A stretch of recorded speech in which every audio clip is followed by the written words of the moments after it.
Welcome to AFL Outsiders, brought to you by AFL Fan Zone. What's going on, everybody? AFL fans, football fans, fans of sweet banners. That's right. We are becoming a little bit more professional around here. We got a sweet banner, and it looks amazing.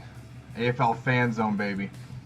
Let's get this started here. Your weekly update. It's Wednesday, which means you need to be caught up on the Arena Football League, and I'm here to do it for you. I got you. So, along with the new banner, our new website is out. It's aflfanzone.wordpress.com for right now. Still waiting on the other one, but as of right now, that's the URL, aflfanzone.wordpress.com. With that, make sure you keep locked on our Facebook page at facebook.com/AFLFanZone. You got our Twitter page at AFLFanZone. You got my personal one, Arena Football Outsiders. That's Arena FB Outsiders without the E. So Arena Football Outsiders. So yeah, check us out. We got all the social media wrapped up, except for like Instagram, Flickr, that kind of Tumblr, all that kind of stuff. But either way, make sure that you continue to come back to YouTube, Facebook, all that stuff. We will have you up to date with all the information that you need to be ready for the weekend and ready for the games. But before I get into the news, I want to talk about something that's not happy and joyous like normal, but something that needs to be talked about real quick. So, a brother in our fandom here, another AFL fan, I'm sure you guys know him. It's John and Michelle Staples.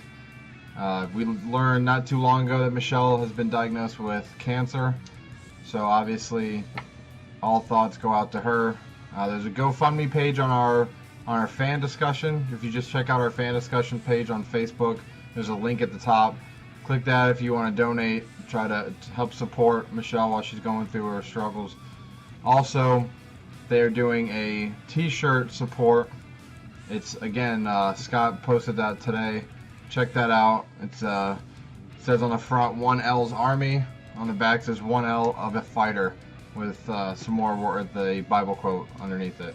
So, if you want to support her, do what you can. That'd be amazing, and we'd really appreciate it.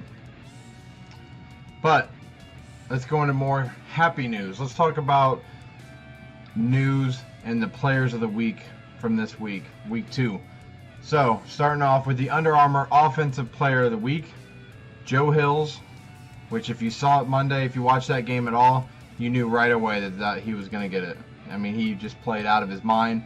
He had 9 catches for 154 yards and 4 touchdowns. And he probably could have had another one. There was a crazy double pass interference on one play that kind of stalled the drive. Joe Hills is your Under Armour Offensive Player of the Week. Your Riddell Defensive Player of the Week goes to Cleveland defensive back Joe Powell. He had 2 interceptions, 1 for a touchdown, which puts him at 4 interceptions and 3 touchdowns so far this year in 2 games. He had 7 tackles and 2 more pass breakups.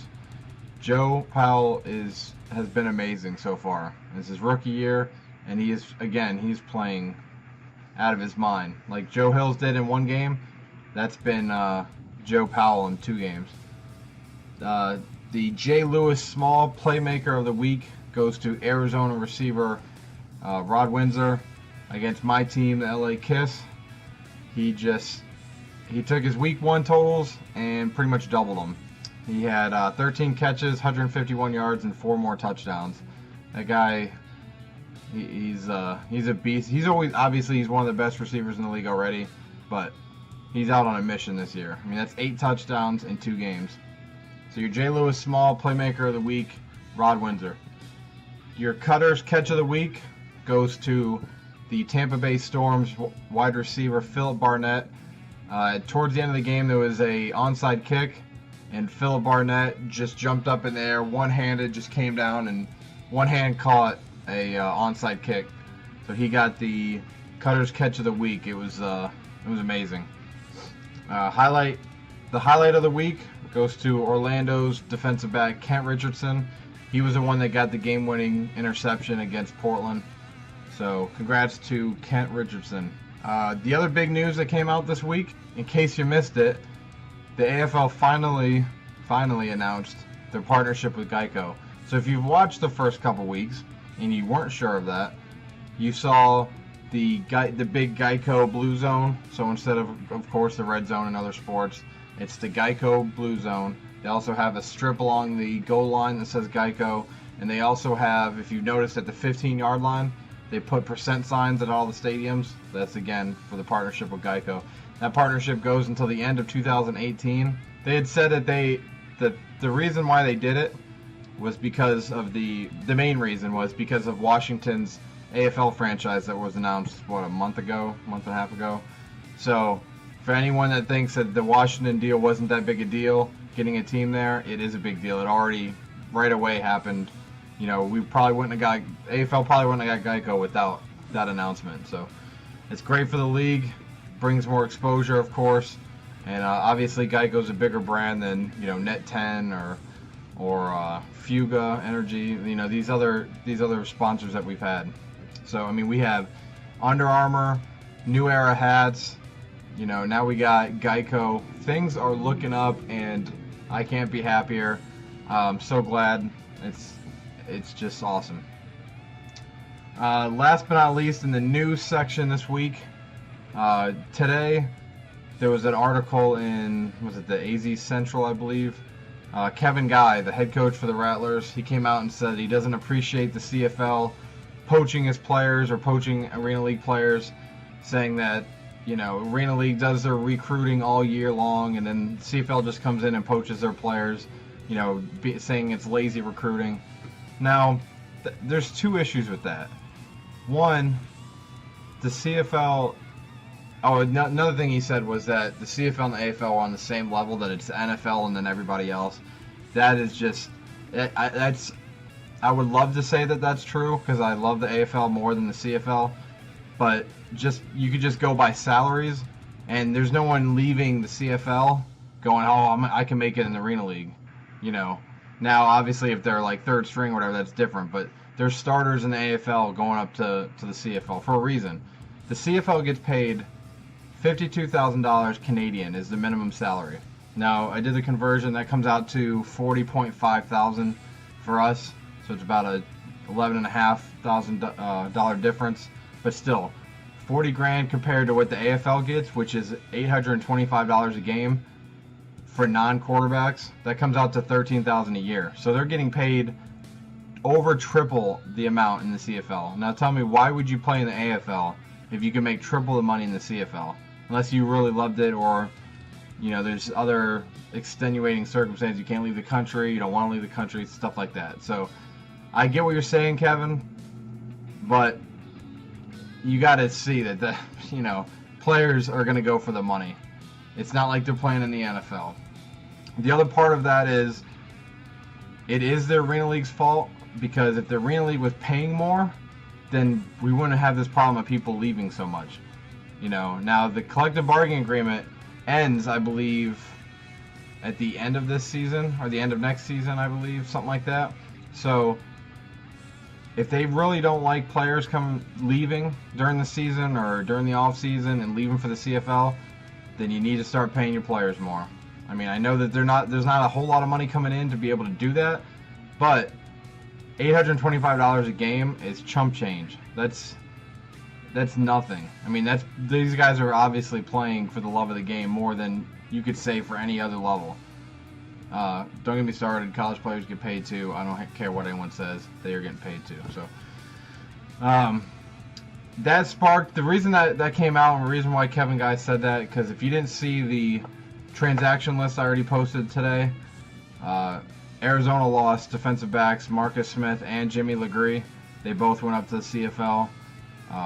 So that sparked Kevin Guy, complaining about it, because he lost Demir Dorsey in the offseason, and now he's lost two more defensive backs. So obviously he's going to be upset about that. But if there's a week to lose them, if it's only going to be gone a week, then this is the one when they're playing Tampa Bay this week. So that's it for the news. So let's talk about transactions. in the transactions department, there wasn't a whole lot other than the Marcus Smith and Jimmy LeGree that I already mentioned before.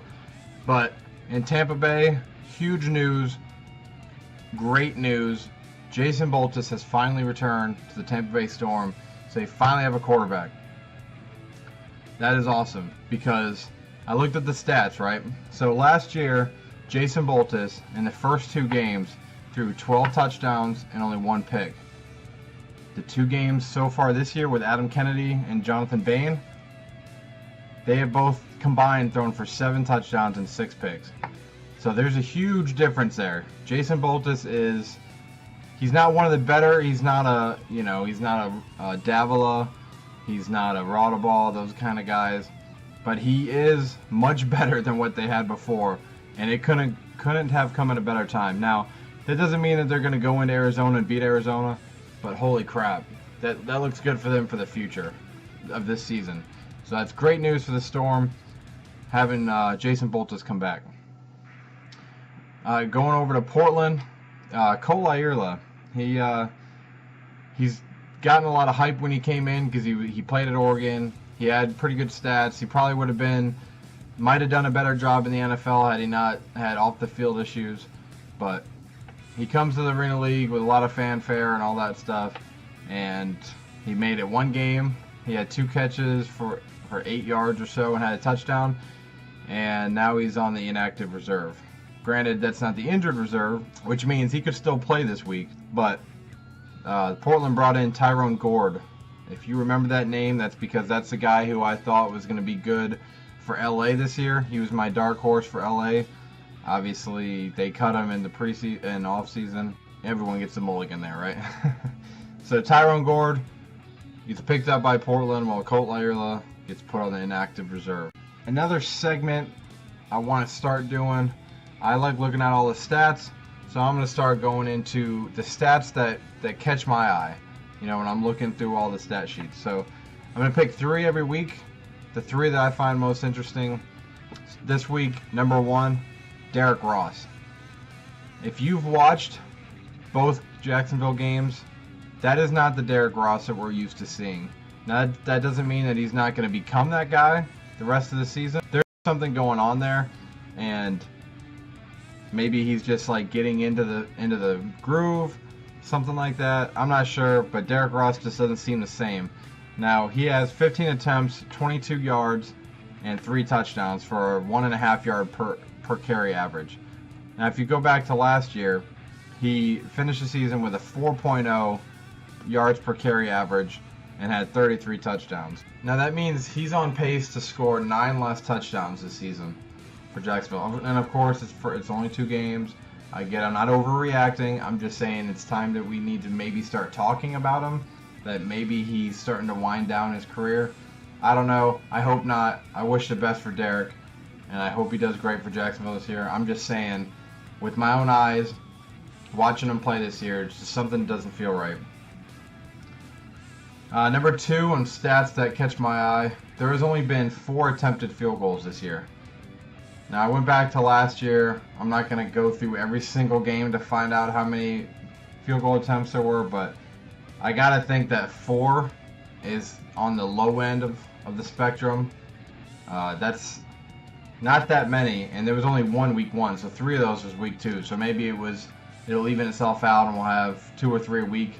But to only have 4 attempted field goals in 2 weeks kind of makes you wonder, is it kind of going on the wayside? Should the AFL start talking about maybe doing something different and doing away with kicks?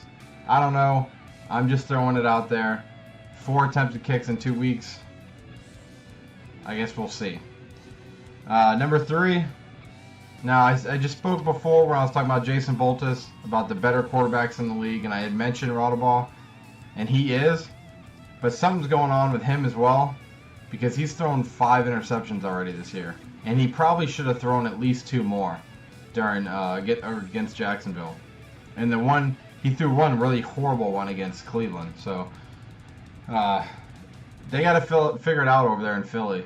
They were my preseason Arena Bowl pick, and they are not playing like it at all. I got them at number 5 in my power poll, and they're close with Cleveland right now.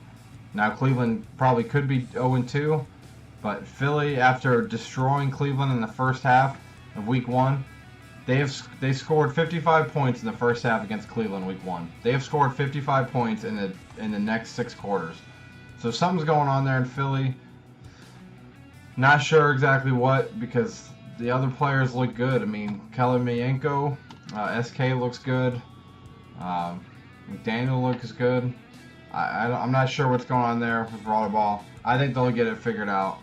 But those are the 3 stats that really caught my eye to make me go, okay, let's keep an eye on that for this weekend. Basically what I'm looking at. So speaking of this weekend, we got 4 games, of course. It's the last week before the bye games start. I think there's a couple teams on bye next week. But this week, on Saturday, to kick off the week, again it's Cleveland at home, hosting LA Kiss on CBS Sportsnet at 7:30 p.m. Eastern Time, Saturday, April 16th.